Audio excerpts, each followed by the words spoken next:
All right, with the midterm elections approaching, we've seen President Biden and the Democrats attempt any number of tactics to distract voters from the issues affecting American families. Issues like rising crime, skyrocketing inflation, chaos at the border, and a catering stock market. But in a recent interview with 60 Minutes, the president appeared to indicate that the current level of inflation is actually not a cause for concern. Play clip one. Well, let's put this in perspective. Inflation rate month to month was just an inch, hardly at all. Is the president out of touch with American families and what's really happening? The inflation we've experienced since he took office hurts Americans every time they go to the grocery store, gas up their car, or delay buying a home, or even putting money into their retirement. Joining me now to discuss this and more is Congressman Greg Steube. He's a member of the House Judiciary Committee and the House Foreign Affairs Committee. He represents the 17th Congressional District of Florida. Congressman Steube, welcome back to the program. Hey, Tony. Thanks for having me.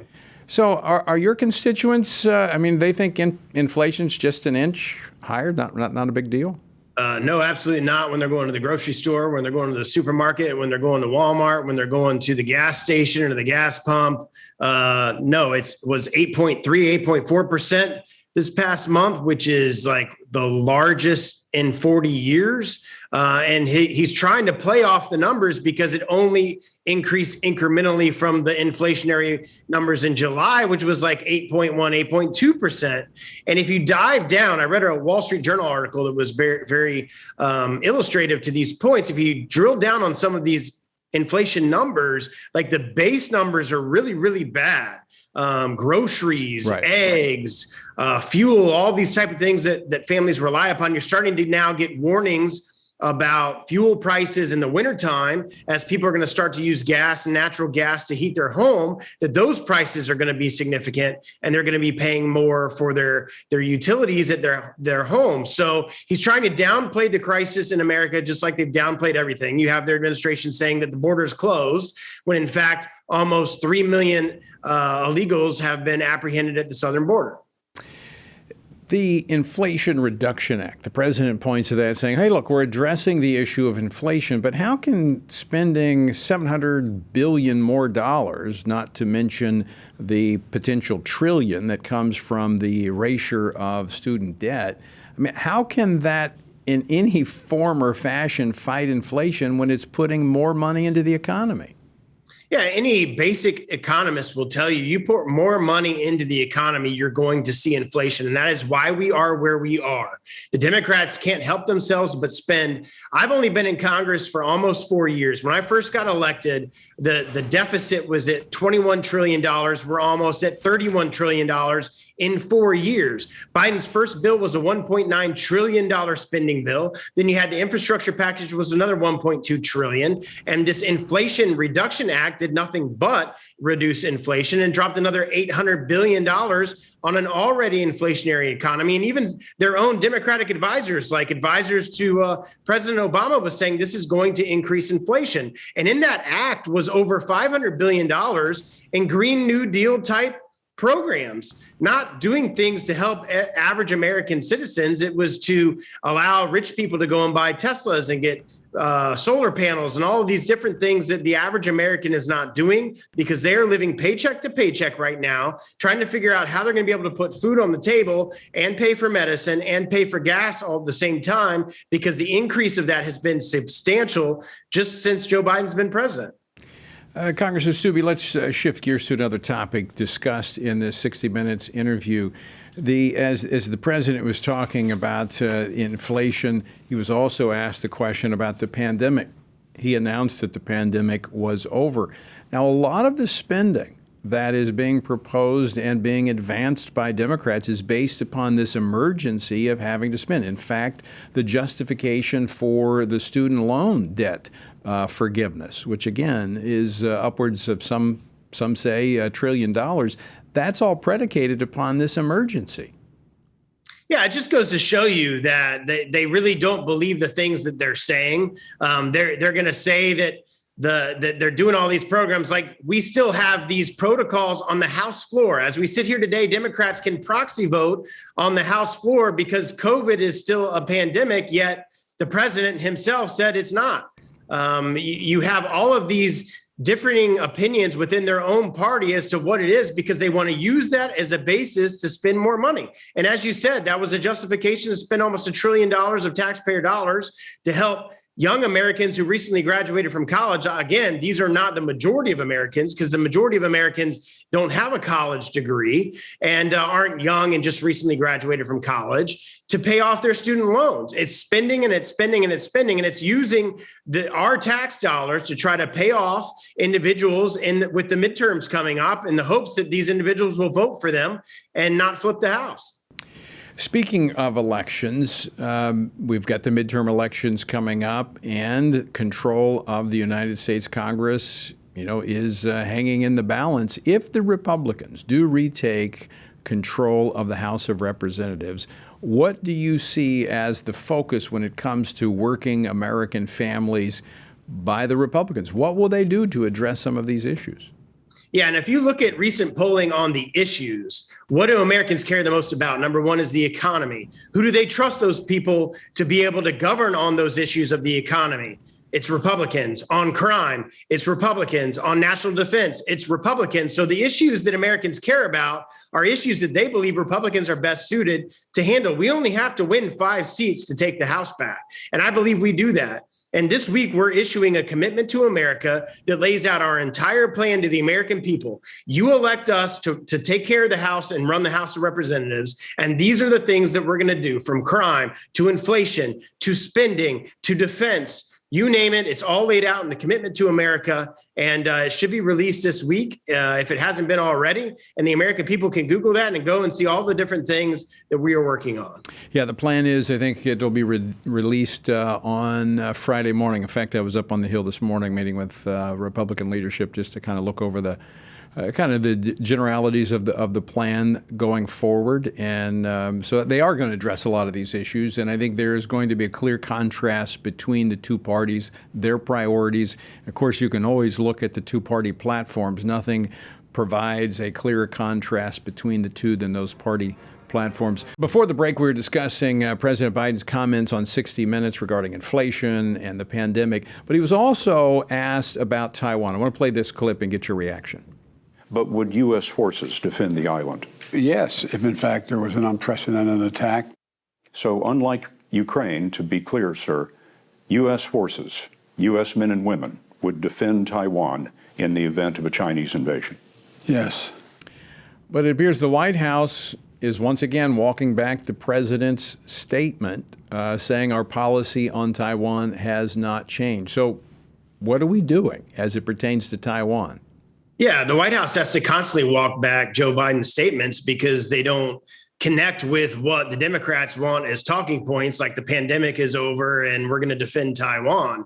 Last time I checked, you need congressional approval to declare war. He has the ability to respond as president to certain things, but I think he's made his position pretty clear that they would try to defend Taiwan if, in fact, China was going to engage Taiwan in any kind of hostilities.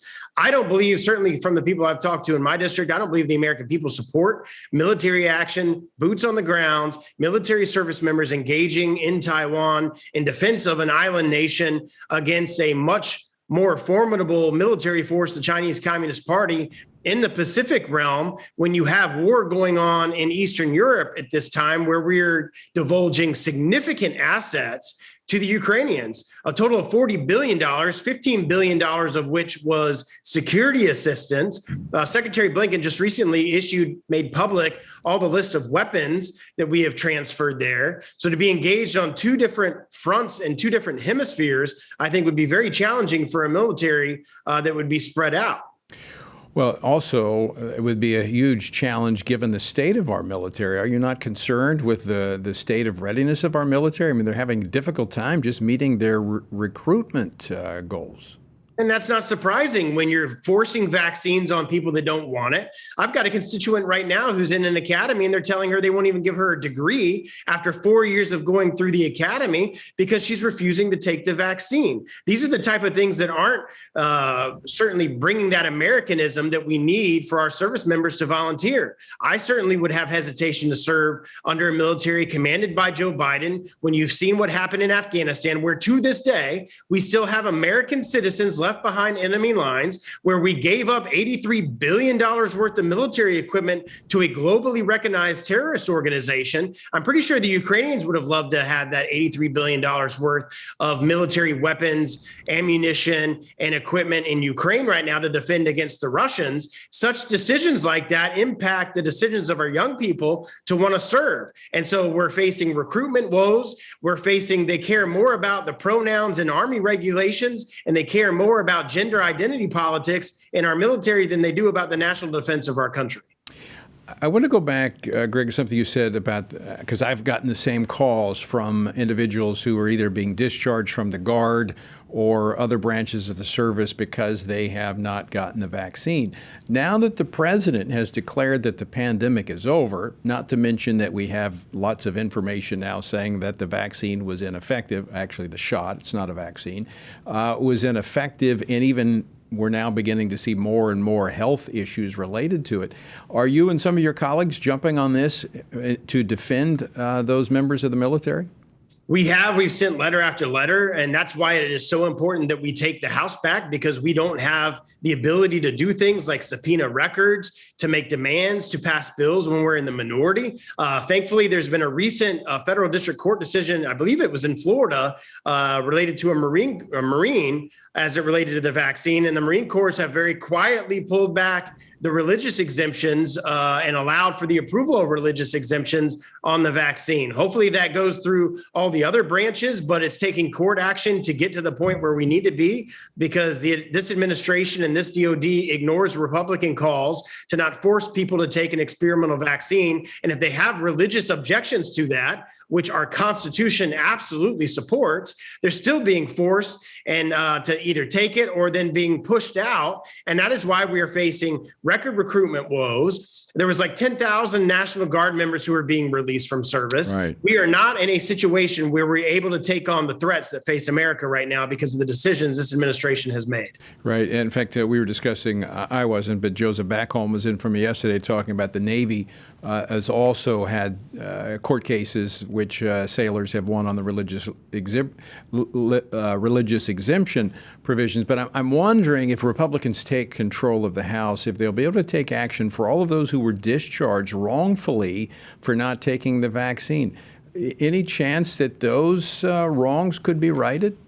Absolutely. And the way that we do that is through the appropriations process, because the House controls the purse strings. You put one sentence rider on the Department of Defense budget, the allocation to our military, and say that not a single dollar of this fund shall be allowed to allow a service member to not use a religious exemption to refuse the vaccine, and that all these individuals who have been released have the opportunity to come back into the service if they want to. We can accomplish these policy objectives through the appropriations process, because as I'm sure you're aware, Joe Biden's likely not going to sign bills that the Republican House and Senate pass. But he has to pass the budget, and we have the authority in the House strings in the budget, and those are the type of things we can accomplish through the budget process. All right, Congressman Greg Steube, always great to see you. Thanks so much for joining us today. Yeah, anytime. Thanks, Tony. All right, Congressman Greg Steube of the 17th Congressional District of Florida. All right, there's lots on the line in this election. Well, coming up next here on Washington Watch, sanctuary city officials are complaining that border states that are sending migrants to their cities are engaging in inhumane political stunts. I find that interesting. What would they call declaring a city in the middle of the country a sanctuary city that people have to travel thousands of miles to get to? I would call it an inhumane political stunt. We're going to talk with a sheriff from Texas next here on Washington Watch. Don't go away.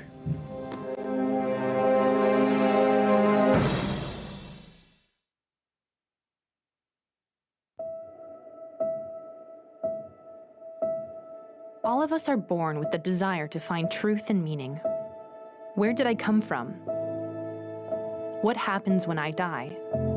While our answers to these questions may divide us, we are united in our need for the freedom to answer life's biggest questions and make life's biggest decisions for ourselves.